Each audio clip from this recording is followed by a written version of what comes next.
Bien, en este video vamos a ver el tema puntual que es la justificación patrimonial y el consumo, ¿sí?, en relación a los ingresos, y qué relación tienen estos tres conceptos, ingresos, patrimonio y consumo, con el control que el fisco realiza sobre esos conceptos. Así que lo primero que vamos a hablar es sobre los ingresos, que correctamente serían ingresos netos. ¿Qué son los ingresos netos? Los ingresos netos son las ventas menos los costos de ventas y los gastos relacionados a esas ventas, ¿sí? Por ejemplo, si yo vendo botellas de aceite, el costo que tengo para comprar esas botellas de aceite es el costo de venta. Y los gastos relacionados y admitidos por ley son aquellos como luz, gas, teléfono, etcétera, aquellos gastos que tienen relación al sostenimiento, al mantenimiento de esa fuente de ingresos netos, ¿sí? Pero acá, en este tutorial, a todos estos conceptos que podemos ver ahí en el recuadro, los vamos a llamar solamente ingresos, ¿sí? Estos son ingresos netos, pero acá, para simplificar, los vamos a llamar ingresos. ¿Qué sucede? Esos ingresos pueden tener dos destinos puntualmente. El primero es ahorrarlo, ¿sí? Y el segundo destino es el consumo. ¿Qué entendemos por ahorro? Ahorro llamamos a la cuestión patrimonial, digamos. También técnicamente lo llamamos patrimonio, pero en este caso es el patrimonio, digamos, que no he, digamos, los ingresos que no he gastado. ¿En qué los puedo ahorrar? Puedo tener un automóvil, una casa, puedo haber comprado dólares, puedo haber hecho un plazo fijo. Esto lo vamos a simplificar suponiendo que una persona arranca su actividad el día 1 de enero, su primer día de actividad económica, y terminado el 31 de enero, hace una medición de todo lo que sucedió en el medio y le fue muy bien con su negocio y pudo ahorrar. El otro concepto es el concepto de consumo, ¿sí? El consumo, ¿qué sería? Sería todas aquellas cosas que no son patrimonio, que no son bienes de uso o activos, digamos, que se permanecen en el tiempo, tales como los gastos normales y habituales, ropa, un viaje que hice por turismo, los gastos que tengo para comer, y podría ser la escuela de los chicos y muchos más, gastos similares a estos. Bien, lo que podemos decir entonces es que todo lo que no se ahorra, ¿sí?, va a parar el consumo. Entonces básicamente tengo que los ingresos o se convierten en ahorro o se convierten en consumo. O podríamos decir al revés, que todo lo que no se consume se ahorra. Así que hasta acá es bastante fácil de entender. Podríamos decir que acá se forma un triángulo impositivo o tributario, ¿sí? Estos tres conceptos, los ingresos que van al ahorro o que van al consumo, son una exteriorización de lo que conocemos como capacidad contributiva. Digamos que desde el punto de vista de las leyes y desde el punto de vista del fiscal, siempre va a estar el foco en esos conceptos.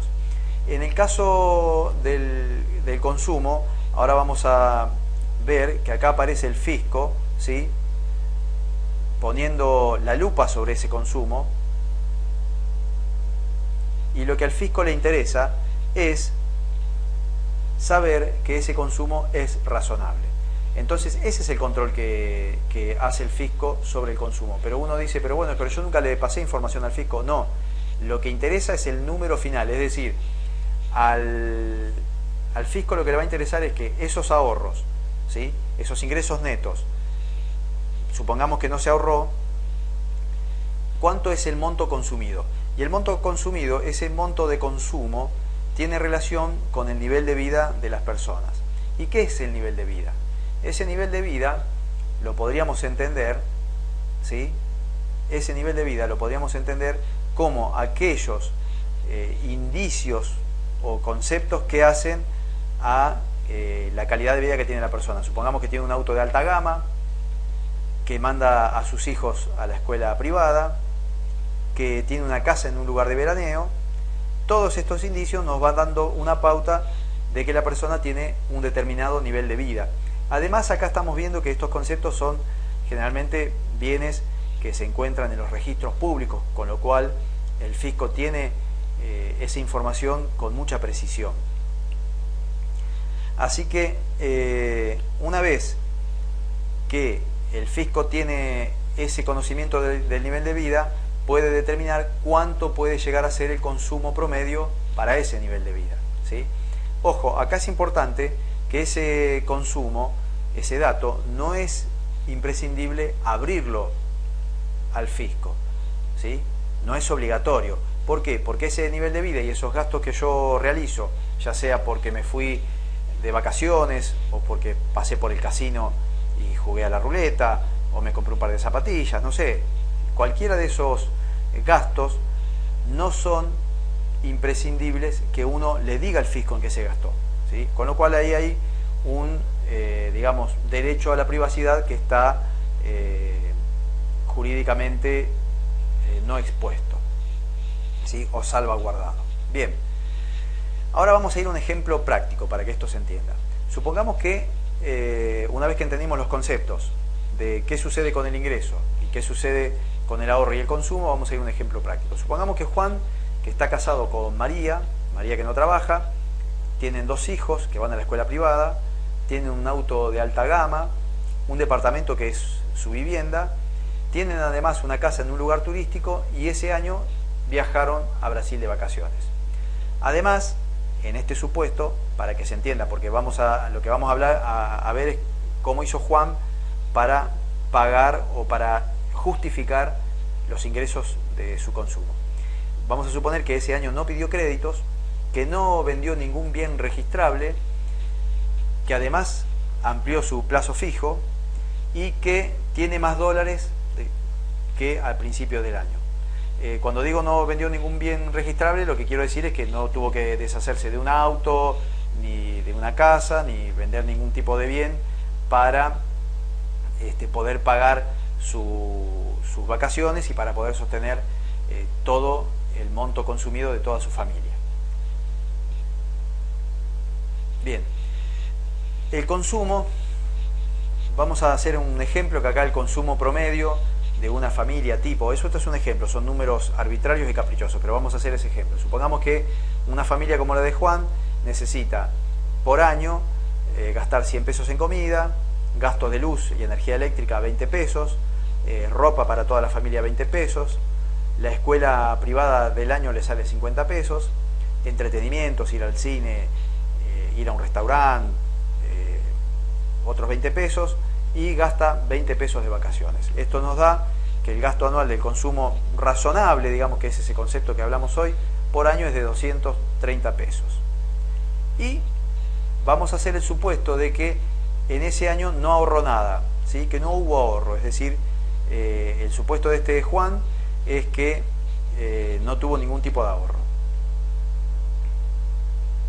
Y por otro lado, vamos a hacer el supuesto de que sus ingresos vendió por 350 pesos y el costo de venta y los gastos admitidos, es decir, el costo de la mercadería que él vendió y los gastos para mantener esa fuente de ingresos, esas ventas, fueron de 250. Así que acá vemos que los ingresos netos son de 100 pesos. Ahora bien, cuando hacemos la comparación, el gasto anual de consumo razonable es de 230, pero Juan tuvo ingresos netos de 100. ¿Qué nos está demostrando esto? Que es imposible haber sostenido ese consumo que para esa familia es razonable o como mínimo de 230 pesos y el nivel de ingresos que tuvo Juan no justifica ese consumo que tuvo. Además, hoy ya sabemos que con todos los medios electrónicos, tarjetas de crédito, tarjetas de débito, transferencias bancarias, etcétera, es más fácil también entender que ese consumo puede estar, digamos, puede ser fácilmente detectado por el fisco o por lo menos hay algunos indicios de esos consumos que realiza una familia. Entonces, para terminar con el ejemplo, podríamos decir que Juan no tuvo posibilidad de tener esos ingresos justificados o ese consumo justificado y ese es uno de los puntos, digamos, que el fisco toma en cuenta, es decir, ese monto consumido. Bueno, esto ha sido todo por hoy y nos volveremos a ver en el próximo video.